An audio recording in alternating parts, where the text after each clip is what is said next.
नालूं त सिंध हुकूमत जे खातनि में अरबे रुपयनि जी करप्शन जा छिरकाईंदड़ इंकशाफ थिया आहिनि। ऑडिटर जनरल जे माली साल 2024-2025 जी रिपोर्ट में करप्शन जा वॾा इंकशाफ थिया आहिनि। सिंध हुकूमत जा मुख़्तलिफ़ खाता 97 अरब रुपयनि जे ख़र्च जो रिकॉर्ड पेश करण में नाकाम थी विया।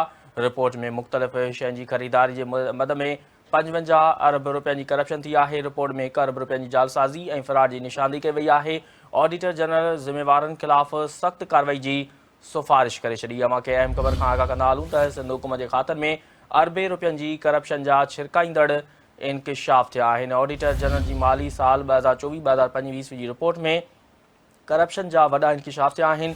सिंध हुकूमत जा मुख़्तलिफ़ खाता 97 अरब रुपयनि जे ख़र्च जो रिकॉर्ड पेश करण में नाकाम थी विया। रिपोर्ट में मुख़्तलिफ़ शयुनि जी ख़रीदारी जी मद में 55 अरब रुपयनि जी करप्शन थी आहे। रिपोर्ट में 1 अरब रुपयनि जी जालसाज़ी ऐं फ़राड जी निशानदेही कई वई आहे। ऑडिटर जनरल ज़िम्मेवारनि ख़िलाफ़ सख़्त कार्रवाई जी सिफ़ारिश करे छॾी।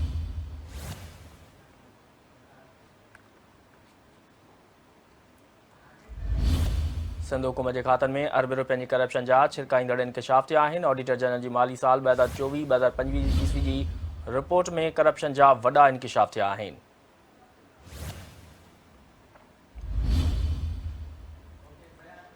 वधिक तफ़सील मालूम कंदासीं। टेलीफोन ते मौजूदु आहे कराची खां Sindh TV news chief reporter Fayaz Qureshi. जी फयाज़, सिंध हुकूमत जे खातनि में अरबे रुपयनि जी करप्शन जा छिरकाईंदड़ इंकशाफ थिया आहिनि। वधीक कहिड़ा तफ़सील आहिनि वटि आगाह कजो।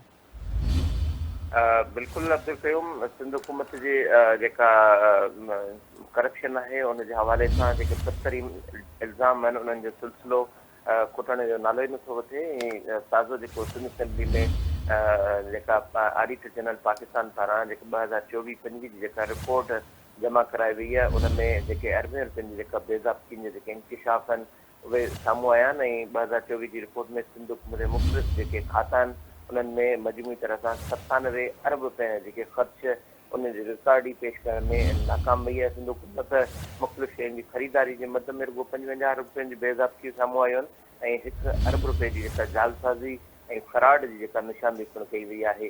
त ऑडिटर जनरल जेके ज़िम्मेदारनि जे ख़िलाफ़ सख़्त कार्रवाई जी सिफ़ारिश बि कई आहे। पब्लिक अकाउंट कमेटी डाउ मेडिकल यूनिवर्सिटी जेका ऑडिट रिपोर्ट जी रोशनी में सरकार समूह जेके सरकारी यूनिवर्सिटियुनि जे स्टाफ जी डिग्रियुनि जी तस्दीक करण जे हवाले सां बि हुकुम ॾिनो आहे। इन हवाले सां ऑडिटर जनरल जेका न सिर्फ़ु रिपोर्ट में निशानदेही कई आहे बल्कि हिन डिग्रियुनि जे हवाले सां फैक्ट फाइंडिंग जेका उहा करण जे हवाले सां सिफ़ारिश कई आहे।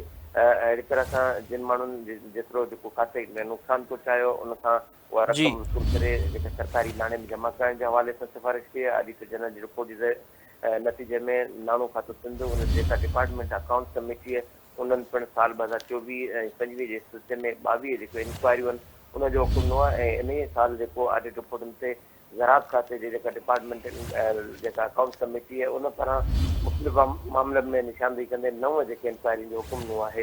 अहिड़े हवाले सां मजमूई तरह सां 31 जेके इंक्वायरियुनि जे 97 अरब रुपयनि जा जेके ख़र्च आहिनि उन्हनि जो रिकॉर्ड पेश करण में सिंध हुकूमत नाकाम वई आहे ऐं बेज़ाब्ती जी निशानदेही कई वई आहे।